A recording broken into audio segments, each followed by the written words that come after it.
Okay, good afternoon, everyone.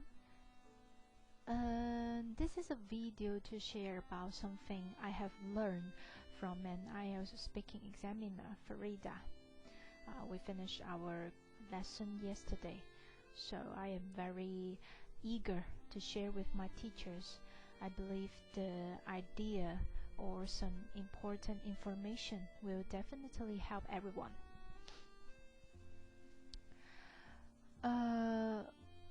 We start our classes with several questions. Okay, the first question is about part one, because the office think when we receive the new topics in May, we think that the part one topics are a little bit more difficult compared with the old ones.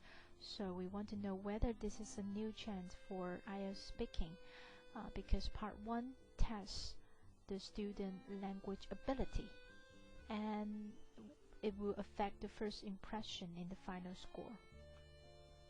And the second question is also about part one. We want to know the answer length, how long we should answer in part one. Is there any standard? If there is no standard at all, what's the principle to make it sound natural? Some can be short and some can be long. And here is Farida's answer. About topics in part 1. Usually the examiner will start 3 basic questions. For instance, in part 1, usually they will start with home time. Are you studying or working? Family. Are you close to your family? Are you living by yourself or live with your parents?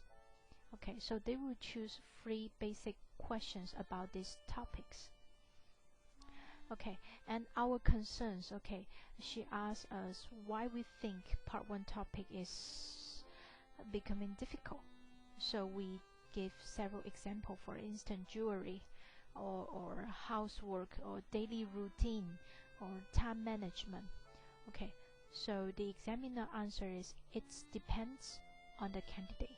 Okay, for instance, if you walk into the room and the examiner noticed that the young boy, the young girl is wearing a ring or a necklace, they will choose the topic about jewelry. And you don't have to panic even though this one is not familiar with you, because just answer whatever comes natural to you. For instance, I'm sorry, I'm still a student in a university and my allowance is from my parents, so jewelry is too expensive for me. I can't afford it. Okay, just answer it with the truth. That's the point. And for instance, if in the basic questions I ask you whether you're studying or working, if your answer is I am working in a modern city and I live by myself, I rent a house there, so it's a little bit pressure for me. Okay, so you are an individual who lives alone. So I will wonder, maybe you know how to cook something. You are good at housework. So I will choose the topic about cooking or housework. Okay. After the basic questions about yourself, they will choose another 2 topics. For instance, time management, okay, and forget and bring things. And usually 3 to 4 questions will be asked for each topics. And if your answer is not lengthy, is not extensively, they will ask why or why not. It doesn't mean that you are not doing good. Okay, this is about topics. And then about the answers in part 1. Do you have any suggestion? Okay, here is Farida's answer. First of all, the general impression about the student is too formal. They are too formal in the speaking exam, and it reflects in lengthy answer. They like to give lengthy answer.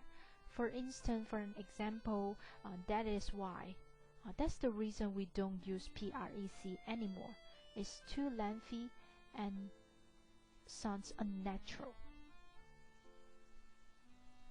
Okay, so and if what will happen if your answer is too lengthy, the examiner will stop you.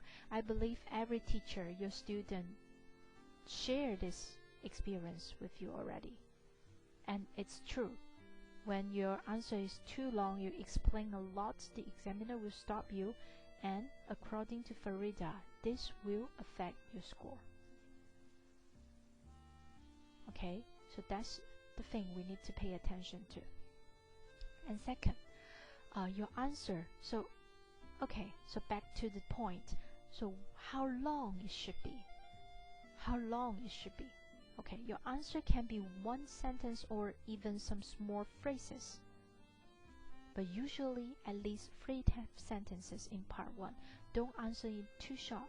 Yes, you cannot answer it too long, too lengthy, but you cannot answer it too short. For instance, do you live in a house or an apartment? Well, I live in a house and I have been living there for a while, for more than 20 years. This one is okay, 1 sentences. But if you just answer, I live in a house, that's too short. That's too short. Okay. But for the other question, for instance, how do you remind yourself? Okay, if you always forget things, forget to bring things, how do you remind yourself to bring things? So this is a question that expecting lengthy answer, because you are going to tell me your action. You use some application in your cell phone, or you tell someone else to remind yourself, blah blah blah.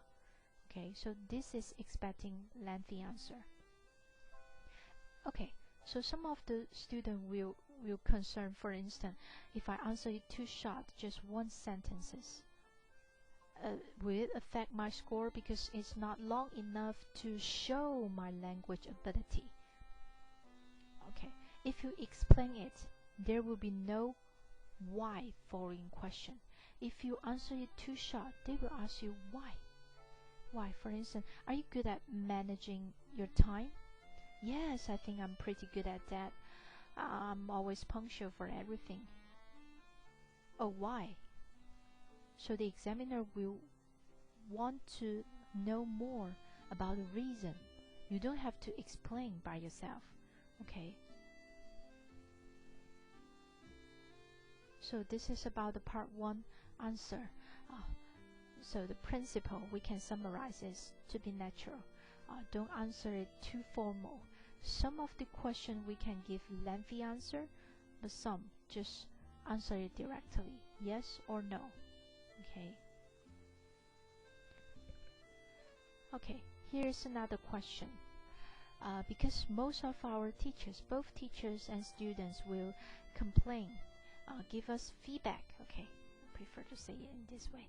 Give us feedback that their result, the band score is 5.5. However, they want 6 or 6.5. And even the teacher will talk to me that, Jen, but I think she can definitely get 6. And I am also surprised she only get a 5.5. Why? Okay, and actually this is not only for just 1 or 2 teachers or 1 or 2 students. This is a very normal phenomenon. Most of the Chinese candidates always get 5.5 in speaking. That's true. So how to identify the 0.5 differences in speaking? Why they got 5.5 instead of 6? Okay, so Farida's answer is pronunciation. 5.5, it means that at least you can give me some ideas, some sentences, but it sounds like a robot. So the fast way to improve from 5.5 to 6 is pronunciation. It means that the intonation in your voice.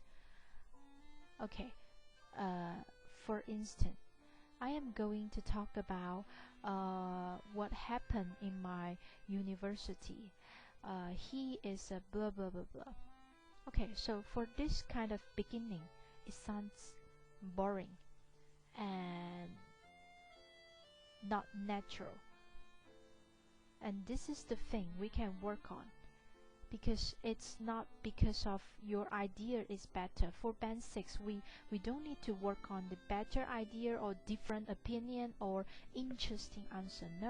No, with very very common vocabulary and just common idea, you can get a band 6. So the point is how well you can convey your message. If you are happy, you like it, you need to sound you really like it. Yeah, I'm a big fan of NBA. I really like basketball. You need to sound like you really like it. Okay, so intonation, that's the thing we can work to improve from 5.5 to 6.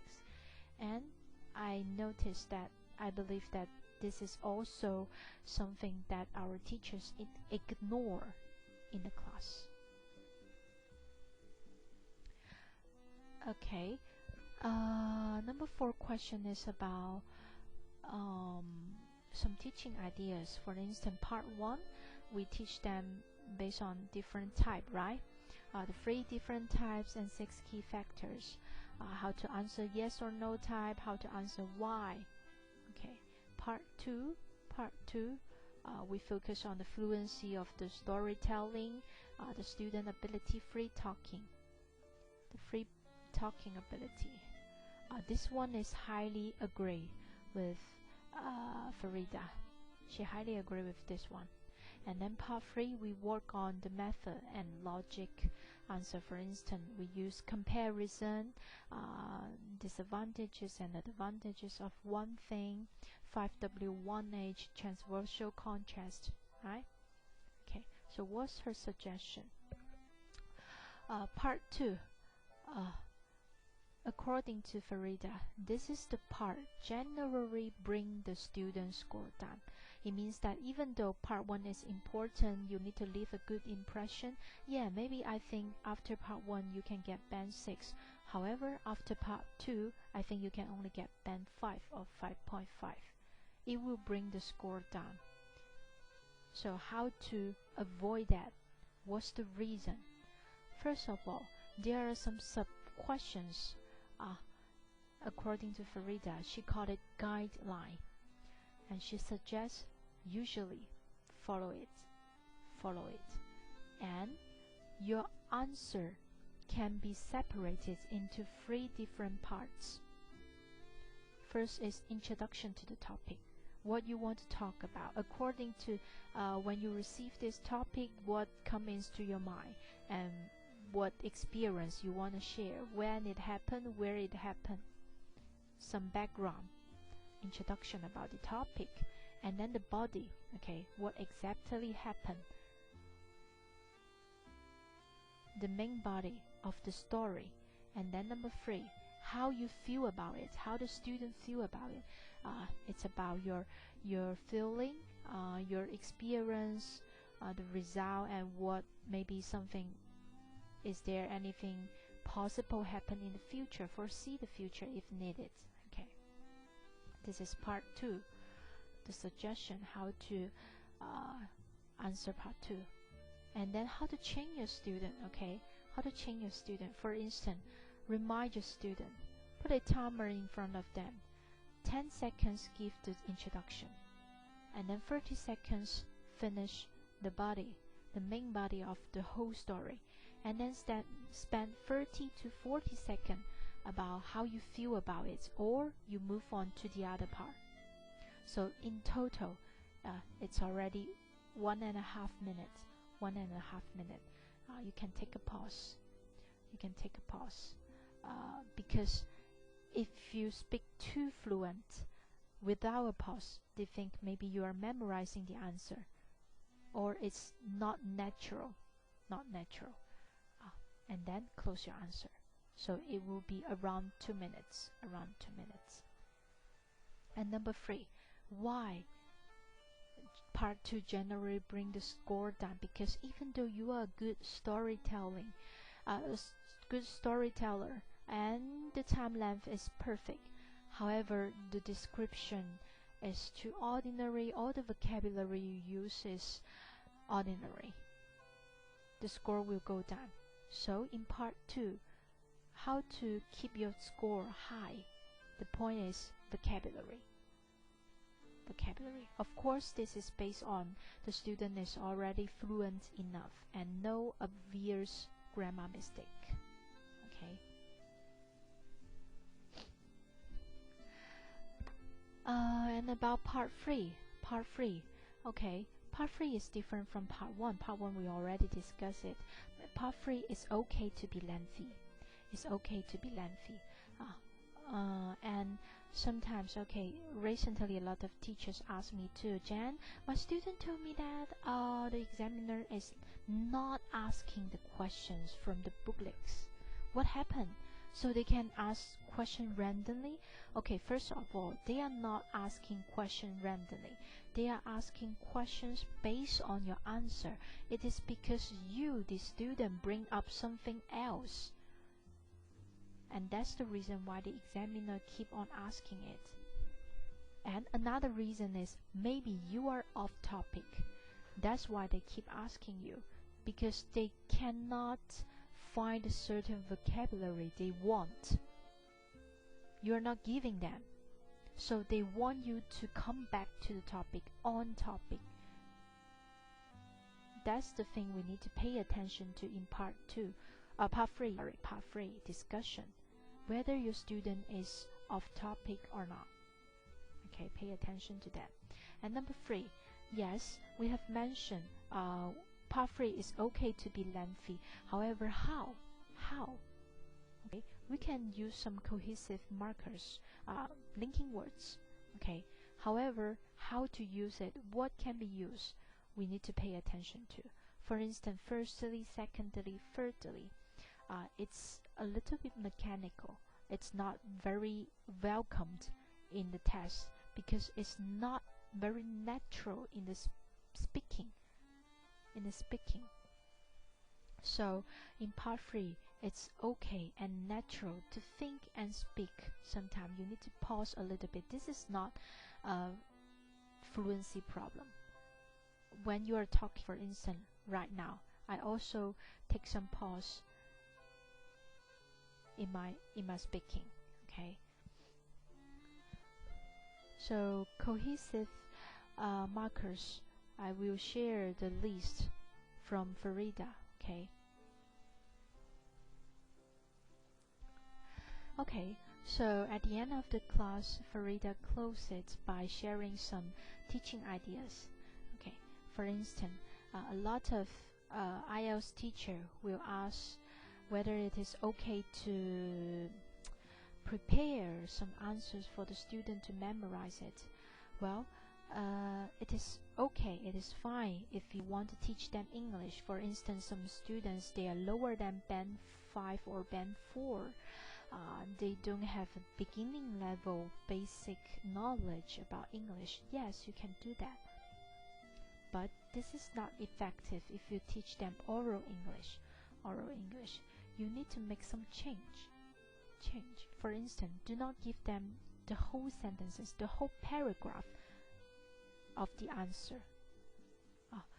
In the beginning, yes, you can try sentences, okay, just 1 or 2 sentences, but not the whole of it.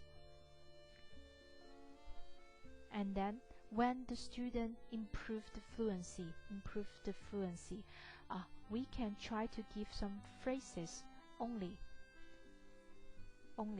And don't forget, no matter you give them sentence or small phrases, the explanation to the words is important.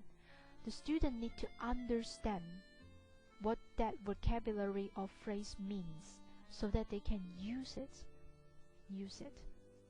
Just give them words, and then they need to know how to expand the answer, to develop their own idea. That is especially when the student is already band 6, they want to get 6.5, 7 or above of that. We just give them words. This is small idea, small good phrases, good phrases they can use in their answer. Okay, and then about topics. Do you have any tips that how to choose topics when we are practicing with the student? Yes. Okay. First of all, start with some common topic, some particular topic to develop related vocabulary, and then explore more vocabulary. So make them to answer some uncommon topics. For instance, the discussion about the government. What should the government do? Or robots. What will be like in the future? So discuss some difficult topics and develop their vocabulary from easy to hard. Okay, and this is something interesting. You can suggest your student to move the topic around when they don't have anything to talk. For instance, history. Oh my god, I am not familiar with it and I have nothing to talk about it. So just answer it with truth. Well, that's a little bit difficult for me because history is not my favorite subject. Can I talk about... So it doesn't mean that you can mention another topic which is totally not related with history. It means that you can move on something close to it. For instance, historical sports. I am familiar with the sports and I know how it developed. Or I am familiar with politics. So I can talk about some political event happened in the history. But it is not good to use it too frequently. For instance, this is another case. Government. Usually in part 3 there are a lot of questions about what do you think the government should do? Okay, so some tricky, some smart student, they will try to move the topic around. I am not the government, so I don't work for government. I don't know what they should do. Okay, this is wrong. You can't use it because the examiner wants to know what the candidate want the government to do. Of course, we know that you are not government, you are not working for government. You don't know the politics. But what you want the government to do for you to solve this problem, for instance, the traffic jam, the transportation system. What do you want the government to do for the people? Okay. I think that is all. That is all about the idea and everything I have learned from Farida. And now it's all about action. You know it, and now you need to take action, make some change in your class. And that is all. Thank you, everyone. Thank you for listening. Bye bye.